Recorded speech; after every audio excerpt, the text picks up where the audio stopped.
going on? The Celtics are going back to the Eastern Conference Finals. They win against the Cavs Game 5 at home, despite Mook Morris just embodying the soul of Satan. Spoonie, Jake, Omar Bolsack, a.k.a. Joe, joining us. Guys, we made it back to the Conference Finals. How we doing? Playoff Al is a thing. Yes. Unreal, dude. I mean, never in doubt, obviously. Not stressed at all. Wasn't mad. Nope. Wasn't questioning my existence as a Celtics fan or a basketball fan at any point during this game. 14 point game. Never. Yeah. 15. Cruise. 15 point. Never in doubt. Love to see it. Yeah, just get to bask in the sweet relief of, no anxiety about the next game. Yeah, it's all clean slate now. We get to show there's no bad hangover from a Game 2 loss. It's all been wiped away, and we get a fresh chance against probably the Knicks. Maybe we should look back on Series 1 and 2 when we lose Game 2 against the Knicks on the Pacers in the next series, and try not to collectively lose our minds, as tough as it is in the moment. In this one, no Donovan Mitchell, no Jarrett Allen, no Karis LeVert. I'd like to say no problem, but it was problematic for the majority of the game, and really in that timeout, I guess halfway through the fourth quarter, we come out. We play the best possible version of Celtics defense, the Celtics defense that we've really come to know and love and expect throughout the regular season.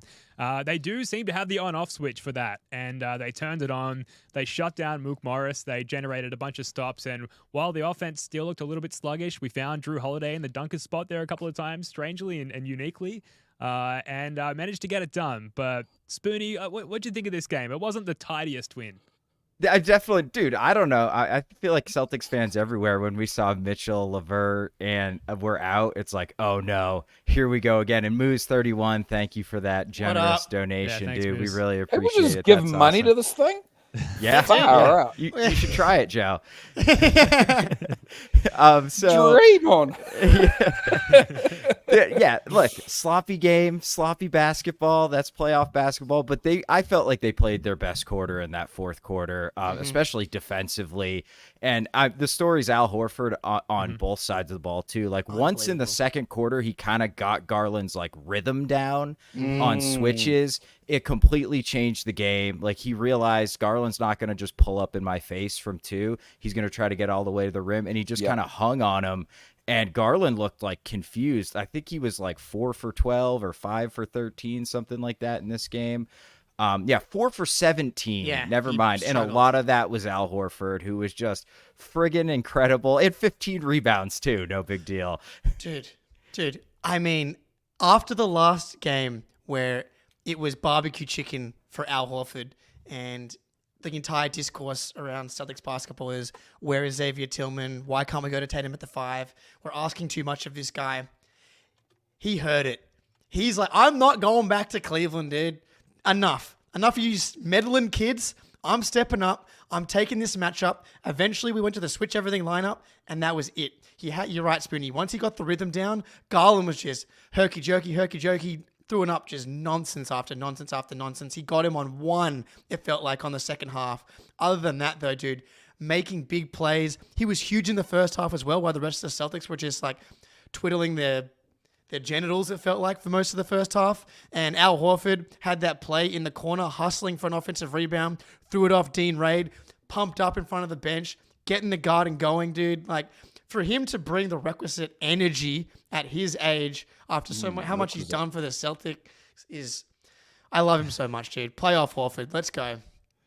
He was not going to be able to get his body onto the plane after that defensive performance and effort if we lost this game. So it was, I like to say, a must-win at that point. Once that effort was on the table, he was not going to be getting into any sort of plane-level altitude with that body. And I hope that he is currently resting in an ice bath and potentially watching the show on his phone.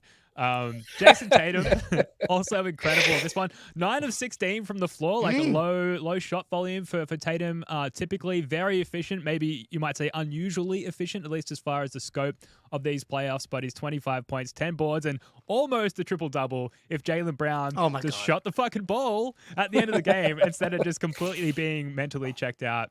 in that moment, like he tends to be from time to time. But I think we'll label this one safely as a captain's knock from Jason Tatum. Oh, absolutely. Rough stretches in this game, like everybody else on the roster except for maybe Al Horford.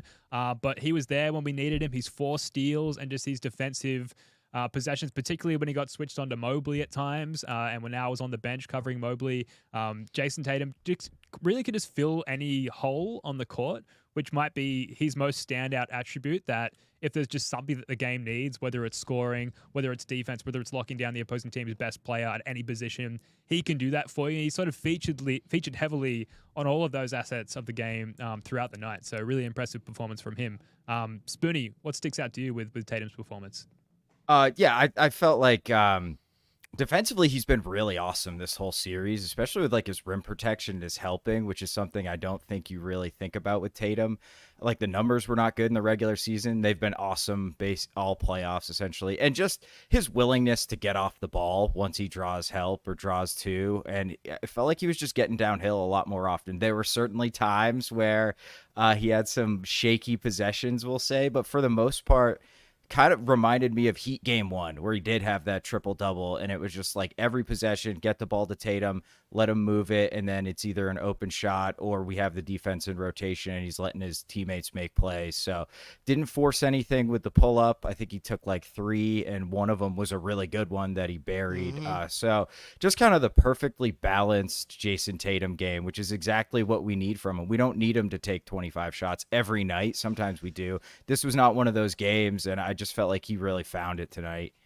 I think we got 3 straight games here of Tatum being Tatum and the guy that we know that he can be and the guy that he needs to be in order for the Celtics to get to where they need to be.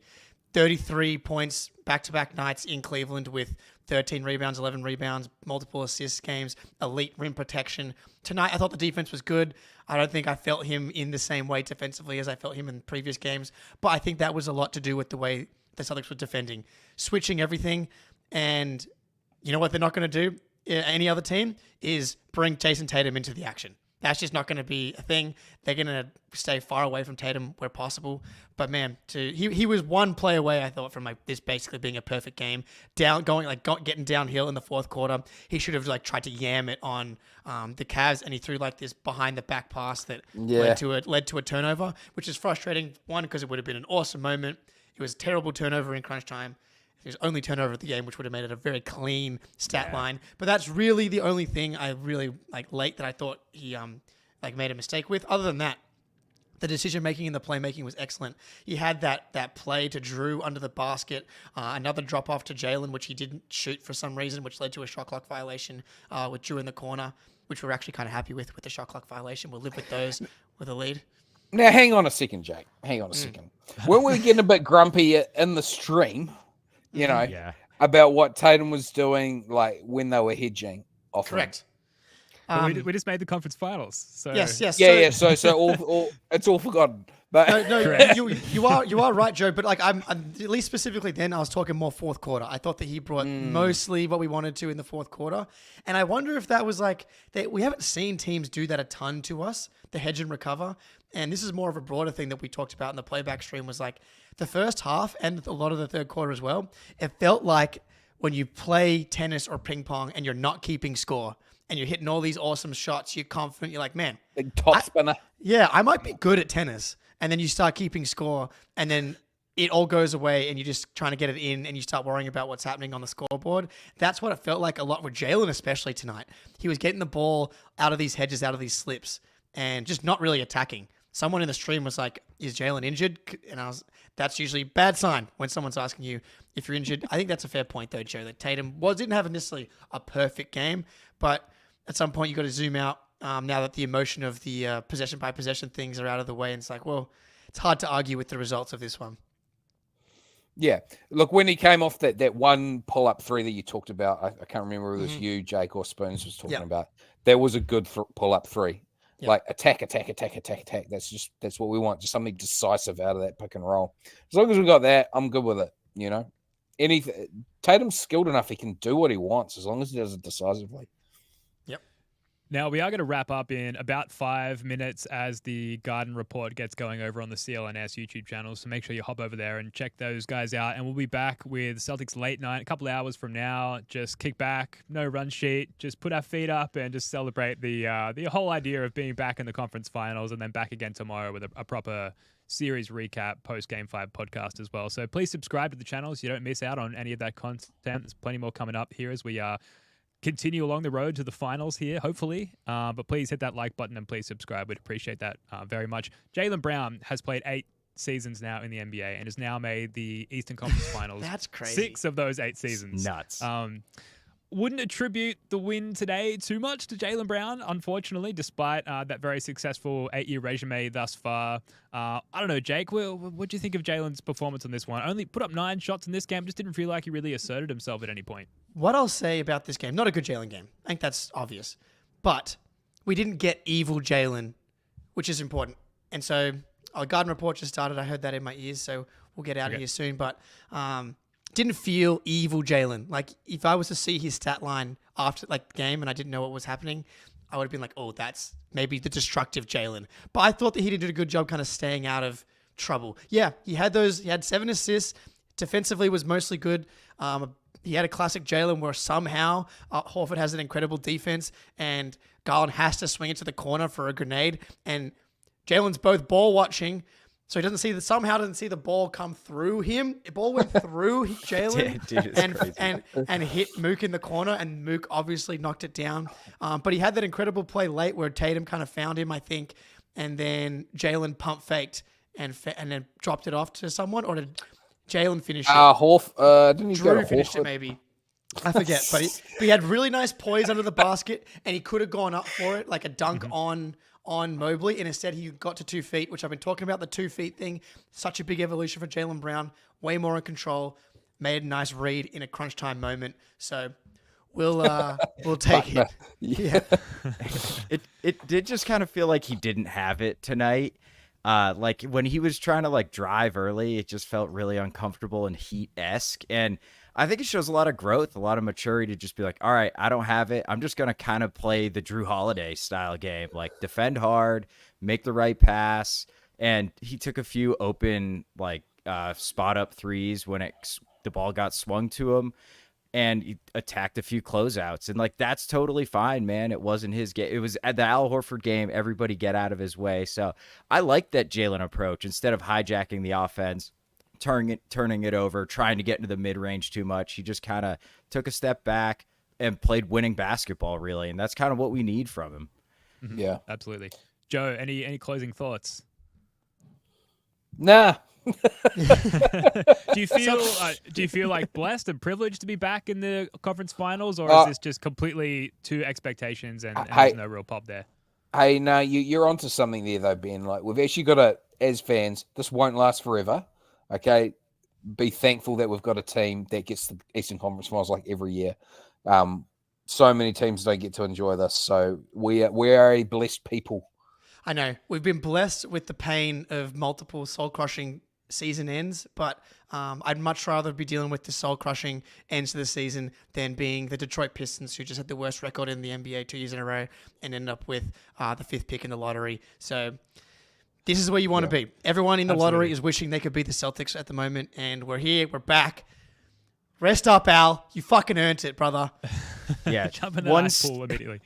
One stat for perspective, Chris Paul has been to the conference finals twice in his career. This shit is not normal, and you're right, Joe. We should really appreciate these rides. It's supposed to be fun. It's for entertainment. And let's go get 18, man. That's right. That's right. All right, well, we'll be back with Celtics late night in 1 to 2 hours from now. The Garden Report has kicked off, so go check out them over on the CLNS YouTube channel, and we'll see you soon. Peace.